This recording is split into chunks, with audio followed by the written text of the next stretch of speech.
কালকে অনেক দিন পর আমি খুব সুন্দর একটা সময় কাটালাম। বন্ধুবান্ধবরা থাকলে তোমার সময় কিভাবে কেটে যায় তুমি নিজেও জানতে পারবে না। তো কালকে ছিল আমার বরের একটা বন্ধুর মেয়ের অন্নপ্রাশন, এটা ওর দ্বিতীয় পুত্রী এবং তার অন্নপ্রাশন ছিল। সমস্ত আয়োজন তোমার সকালে হয়ে গেছিলো, কিন্তু খাওয়া দাওয়াটা রাত্রে হয়েছিল। কাল যেহেতু ব্যাপক পরিমাণে গরম ছিল, আমার মতো একদম ঠিক ডিসিশানটা নিয়েছিল, কারণ সকালবেলা বললে হয়তো লোকজন অর্ধেক আসতোই না। তো দেখো আমি রেডি হয়ে চলে গেছিলাম, তারপরে গিয়ে ছবি তুলতে শুরু করে দিয়েছিলাম। আর এই হলো রাজকন্যা এবং তার মা, আর নিচে ছোট পুচকি মতো কন্যাটা দেখতে পাচ্ছ, ওইটা হলো ওর বর দিদি। তো সবাই মিলে একসাথে অনেক অনেক অনেক ছবি তুলেছি আমরা, সেগুলো তোমাদের সাথে শেয়ার করলাম। আর এই হলাম আমি, সাজুগুজু করে চলে গেছিলাম। আর এই হলো আমার বড় পুত্র, তার সাথে আমার ছোট পুত্র।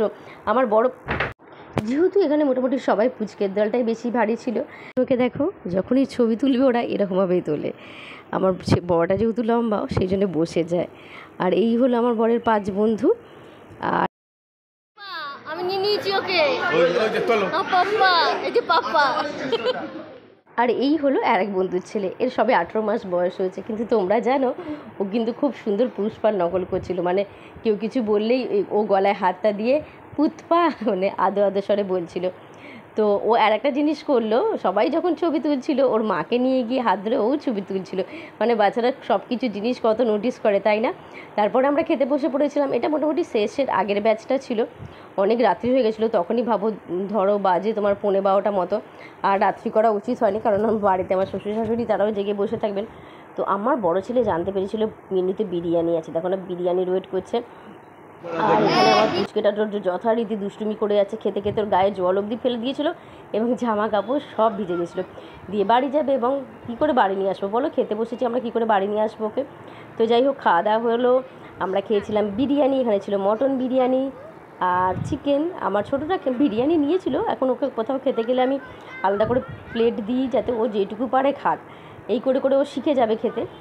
আর বিরিয়ানি ছিল, তোমার ফিশ ফিঙ্গার ছিল, কুলচা ছিল, চানা মশলা না, তোমার ছিল তড়কা ছিল, তারপরে মিষ্টি, চাটনি, পাঁপড়, দই, আইসক্রিম, এগুলো তো দই ছিল না, চাটনি, পাঁপড়, আইসক্রিম, এগুলো, রসগোল্লা ছিল।